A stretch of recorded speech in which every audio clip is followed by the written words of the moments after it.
This tutorial will walk you through scheduling and issuing preventive maintenance work requests. Start by opening your maintenance console. By default, the maintenance console loads with only corrective or on-demand work requests showing. So if you select this toggle at the top, you can switch it from corrective to PM and then hit the filter button. So all new work requests that are newly generated come into Archibus with this first status of assigned to work order. So anything in this section assigned to work order needs to be scheduled and issued to a craftsperson. So if you just have a few of them here, you can certainly expand this assigned to work order section and schedule and issue these requests as you would with your normal on-demand or corrective maintenance requests. But because there are a lot in this queue to be assigned, there are some ways to make this easier for you. So we've added this group by pull down, and you can select PM procedure. That will group all of your work requests by the PM procedure. Now, the caveat to this is that this will show all work requests or include all work requests regardless of the status. So it's not just the work that still needs to be issued, which is in the assigned to work order status, but it will also include work requests that have already been issued and some that are completed but not yet archived. So to further filter this list so that you can see only PM work requests by PM procedure that still need to be issued, you can click this More button to show you additional filter options and check the checkbox next to work request status is approved. Now, approved and assigned to work order are actually the same thing in Archibus. So click approved and then click filter.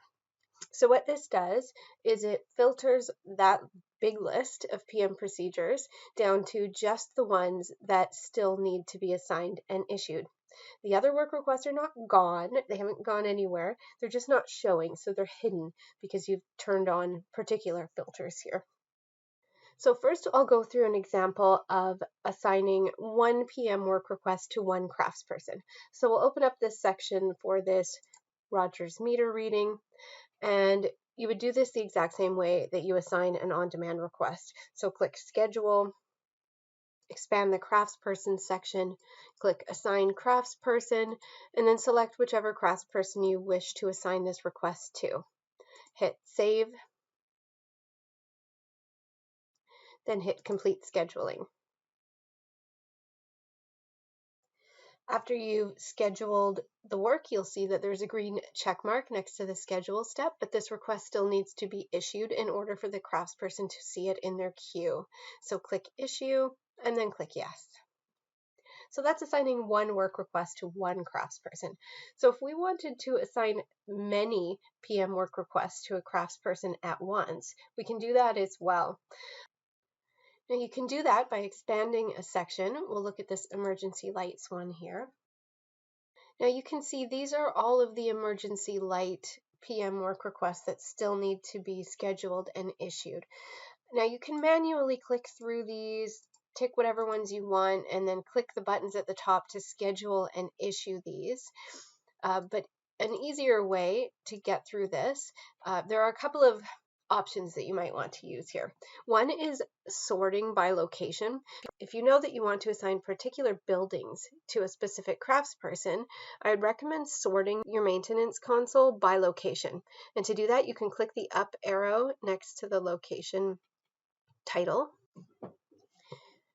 Then the work requests will be sorted by location, so by building, and then by floor, and then by room. So again, you can go through and manually select all of the any1 requests to assign those to a particular craftsperson, or you could apply additional filters. So a good one to use would be this building filter at the top. Now, if you click the select value button, and then I can scroll through the list of available buildings, and find whichever buildings I want to assign to a particular craftsperson. So maybe I want to assign SE1, SE2, and SE4 to the same craftsperson. So select those three buildings, hit Save Selected, and hit the filter button. That will filter my list to show me only work requests in those particular buildings that I selected. So now I can tick this top check mark next to emergency lights, and it selects all of those work requests for me. And then I can click schedule up at the top, expand the Craftsperson section, assign Craftsperson, and select whichever craftsperson you wish to assign these requests to. Hit save. Now you'll see that there are many work requests now that are about to be assigned to the craftsperson that you selected. The next step is to click complete scheduling. So now the scheduling has been completed for these particular PM work requests, but you still need to issue them. So again, tick this box at the top to select all of the emergency light PM work requests on your screen and click the issue button at the top and hit yes. Now all of those work requests have been issued. Now it appears at this point that there are no more work requests in my maintenance console, but that's because I still have filters set.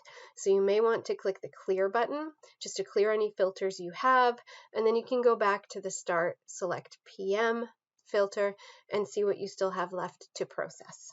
Now, another thing that we may want to do is assign and issue work requests to a contractor. So to do that, you need to first find the PM that you wish to assign to a contractor. So again, use your filter and sorting and grouping options at the top. We'll select Group by PM Procedure first. So again, I'm going to want to click the More button to apply an additional filter here because I only want to see approved or assigned to work order requests that still need to be issued. So I will select Approved, click the Filter button. Now, if, for example, I wanted to assign some of the emergency generator PMs to a contractor, I would expand the emergency generator section and then select the work request that I wish to assign to a contractor. We'll just select the Cary building for this example and then click the Schedule button. So first, I would assign the vendor that I wish to assign to these requests. So click the vendor section and then click select value to choose the vendor. You can start typing in the vendor name. There's many in this list, so it takes a while to scroll through. So I'll just select this first one for this example and then hit the save button. This step is important. If you miss this step, it will not actually save the vendor to the work request. It will appear that nothing has happened, but it has actually saved the vendor to those 3 work requests. So in addition to assigning the vendor ID to a request that's going to be given to a contractor, you also need to assign a craftsperson so that someone can complete this work in the system later. So there are 2 options here. As a supervisor, you can either assign yourself and then complete these work requests when the contractor advises you that the work is complete, or you can assign the data entry clerk to complete these requests.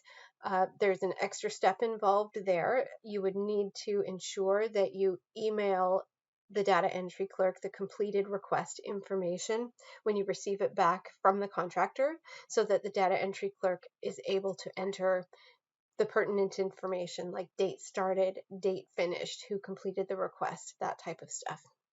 So it's entirely up to you which way you go, but you click assign craftsperson, and again, either assign yourself or you can assign this new craftsperson code of data entry. We'll pick that for this example. Hit save, and then hit complete scheduling. So you can see now that those 3 work requests for Cary have been scheduled, but they do still need to be issued. So I'd have to select them again and click the issue button at the top. And yes. So now those work requests will have the vendor ID associated with them that I selected, and they will also appear in the data entry clerk's queue or my queue if I selected my name in the craftsperson code that got assigned to these. So at this point, you would just proceed and continue scheduling and issuing any work requests that are in the assigned to work order or approved status in your queue. That's it. Thanks for watching.